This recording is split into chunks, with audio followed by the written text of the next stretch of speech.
How you doing, YouTube? Matt Massa Beer Reviews about to get kind of dusty and musty up in this piece in the form of J.W. Lee's Harvest Ale 2002, son. So we're talking about, when did this come out? I don't know when that's, did they give me the actual date on this sucker? They don't. It's 11.5%. It's like, I think they classified as an old ale. But it's, English barley wine, old ale. But I don't see an actual date. So, give or take, we're in July 2020. So you're talking about a beer that's 18 years old. I just picked this up off a shelf. We can find these kind of little aged gems out here in Jersey and Pennsylvania area from time to time. I saw this on a shelf and I was like, you know what? It's been a while since I've reviewed a really old one of these, and there's a little bit of asterisks right there for it because I actually reviewed a 2001 version of this not too long ago. Came courtesy of my boy Kyle, but the big sticking point on that was a mystery beer. So a lot of people look at these vintage beers and they search them out and want to see people talk about them.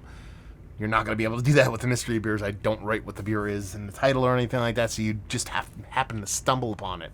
So yeah, I'm kind of pumped to do this one. I think it might be like one of the oldest beers I've reviewed on the channel, at least non-mystery beer. That 2001 would have been a little bit older, but that actually was probably right around this time last year, so we're kind of on par as far as time goes. And I'm trying to think if there was anything older. I mean, I've drank older beers, but as far as reviews go, there had to be something older, but this is going to be up there. So let's dive into it, see what's what. I'll give it a pop. I'll pour it. Ooh, I got a little bit of a hiss off this, so it wasn't a big hiss, but enough to make me kind of happy where I might get a little bit of carbonation off this sucker. So, yeah, give it a little rough pour so we can see if you get anything. I mean, yeah, itty bitty carbonation, not that much. Don't want to shake it up too much because these have a kind of historical level of sediment in there. Label-wise, I actually really dig these older labels. You can see above me, there's a bunch of them up there of older stylings. This is probably one of my favorite ones. I think the one, not the next one, but the one further past this. Not their newish label, but I think it was like 2010 to 2018, I think, are my favorite. Anyway, I dig the label. And as far as the beer goes, it looks exactly what I want it to look like. It looks like Gouda water brown. A little bit of carbonation on the edges. Very, very, very cool to actually see that on there with a 18-year-old beer. Yeah, it looks the part. Now, J.W. Lee's, I've reviewed a bunch of their beers before. Harvest Ale's quite a few different years. 2011, 2001, like I said, is a mystery beer. I believe there's an 08 in there. I think there's a 10. I think there's a bunch of different variants. Like they do a bunch of casks. They usually do Lagavulin, port wine, apple brandy, and there's something else. So I've done a bunch of those, both just drinking in general, but also review-wise. But yeah, the base one has kind of always been my kind of one of my favorites. So I'm kind of curious to see how it comes out because their yeast profiles, uber unique. Let's see if we can get a nose.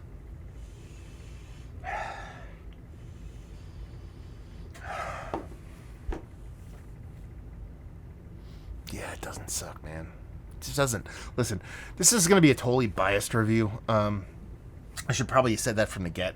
J.W. Lee's is up there when it's aged and aged properly, which I think this one is.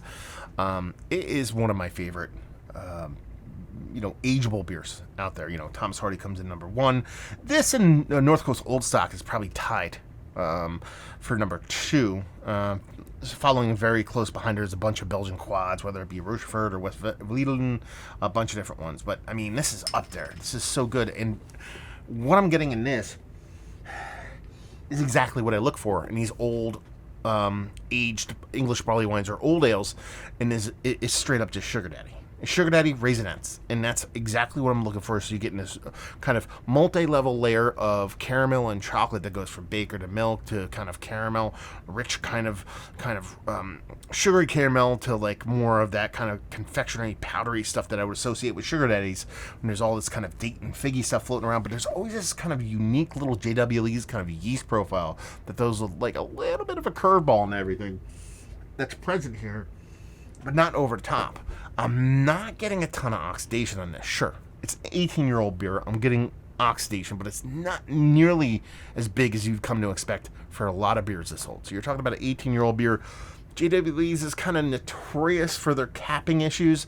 I did a vertical of JW Lee's from like 1997 to 2008 once, and like the 97, 98, 99, and I think the 2000 were all like swamp water. That's how bad they were.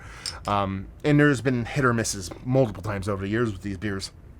This one does not smell like that. There's zero must. There's a little bit of a positive oxidation. I know that sounds like an oxymoron. What do you mean positive oxidation? A little bit of oxidation works, especially for these kind of beers. And you're really just getting that rich kind of fruitcake, date and figgy thing, along with that kind of sugar daddiness and this rich, delectable, what I would consider dessert beer. I mean, this is pre-pastry stout dessert level stuff. We're just diving in. Cheers.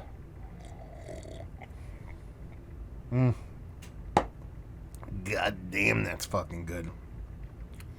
Holy shit balls. This is by far and away. I'll say it. This is the best JW Lee's I've ever had. And I love this beer. This is about as well kept. It's super weird to see this off a shelf because, you know, these can be found. It's not overtly hard to find. But you're, you know, kind of rolling the dice a lot of times when they come to these because you don't know how long they've been sitting on the shelf, you know, where they've been, where it's been sitting, how it's been treated, all those kind of things.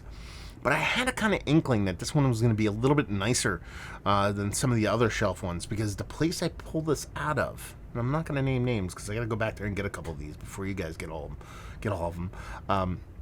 I never saw the 2002 there before, and I go there about once a month. And a little less during COVID times, but I haven't seen it there. And I think I was there about 2 weeks ago and it wasn't there. And I popped in and it was there. So I was like, okay, you know, it's a relatively bigger shop. You know, they have a couple locations.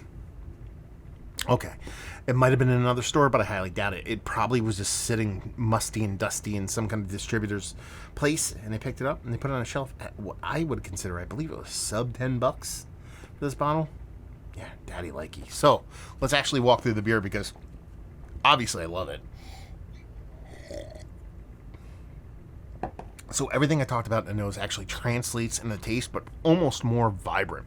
You know, it really is a raisinette show here with that little bit of sugar daddy. That's where it kind of separates itself, I guess, is that was sugar daddy raisinets neck and neck on the nose. Those raisinets are winning out in the taste, and that's where I prefer these beers to actually go. It's almost like a progression. You know, these beers tend to start off as you know, sharp brown sugar, then they elevate into a kind of caramelized brown sugar, and then they kind of go into a kind of slightly date and figgy kind of brown sugar, and they start to slowly drift into that sugar daddy realm, and then they start to slowly drift into that raisinette realm if they're taken care of. And this one's definitely deep into that raisinette level of deliciousness. You still get all those portions of that, the little bit of brown sugar, the sugar daddy, definitely getting those dates and figs in there, a little bit of pruniness in there. I mean, that's kind of your raisinette, but imagine that the raisin port leans a little bit more into prune than actual raisin. And there's multiple levels of kind of, you know, caramels and chocolates and all that kind of, you know, what you'd expect from like an English kind of dessert kind of thing going on, which is just beautiful in a beer, to be perfectly honest with you.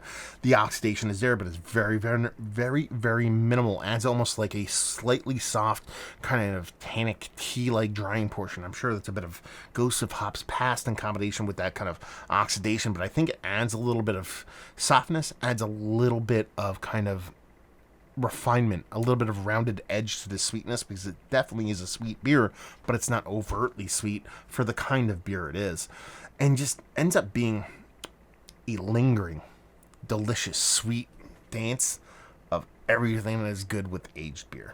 Absolutely fantastic. One of the best aged beers I've had in a very long time, and by far and away, I believe this is probably the best JW Lee's Harvest Ale I've ever had. It's probably tied for first, if not second, to the one Lagavulin one. I had a Lagavulin Scotch barrel aged, I think I want to say it was a 2008 one. I drank that about 3 or 4 years ago. As far as reviews go, I think I posted that review.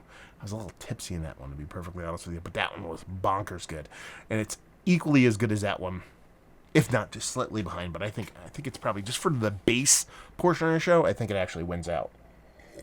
God damn, that's delicious. Anyway, so let's just wrap this up because there's really not much else to say. It's Raisin Daddy, Sugar Daddy, delicious.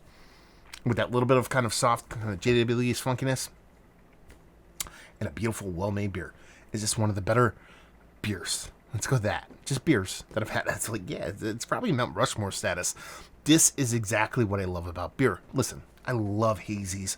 I love Saison. I love farmhouse ale. I love it all, man. Maybe not, the slushy beers can get a little annoying. Even a super smoky beer might not be my favorite thing in the history of mankind. But Pilsners, lager, the whole nine. I find so much love in all different kinds of beer. If someone's like, define beer for me, this is actually what I define beer. Now, I know a lot of my reviews, I go, this tastes like beer-flavored beer when I'm kind of talking about lager, Pilsner, Kolsch, things like that. That's kind of like what I would associate most people assume beer tastes like. For me, my personal definition of beer, this is it. This is what I believe to be the Mount Rushmore, the pinnacle of what beer can be. Well-made, big barley wines and old ales with a lot of age on them, properly aged. It doesn't get much better. Value to availability, like I said, sub $10, 18-year-old beer, this good, all day. Leave you with, if you like what we like this beer. I mean, I can see a lot of people not liking it because of how robust and how gigantic it is. But if you like aged beer, old beer, those kind of English barley wines with a bit of time on it, you're going to be really hard-pressed to find something better than this. So there you go. Another review in the books. Hopefully you guys enjoyed it. Down there if you want to talk about it. Massive Beers. If you want to check me out doing the social media stuff, Beer Massive. Want to check me out doing the whole podcasting thing. And hopefully you guys enjoyed our review. Hopefully you're enjoying a little bit of Harvest Ale right now. Hopefully see you next time. Cheers.